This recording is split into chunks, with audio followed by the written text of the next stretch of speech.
When we talk about omega-7s, do we know what a beneficial and safe daily dose is at this point? Um, we think we're pretty close to knowing what that is with some assurity. We don't know it with enough assurity exactly. We know what's safe. You can actually take up to about 1,500 milligrams, and we can't find a side effect or a drug interaction that's negative.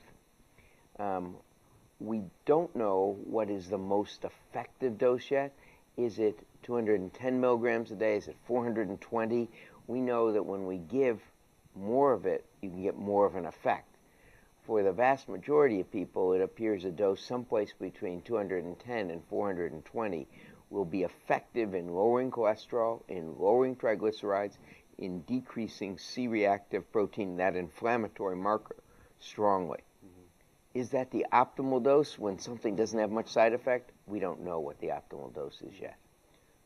Based on that, are there studies going on right now, or have there been studies that show the benefits and more that we'll learn about it? So we are doing more studies now all the time. I mean, that's what science tries to do, is advance and do more studies.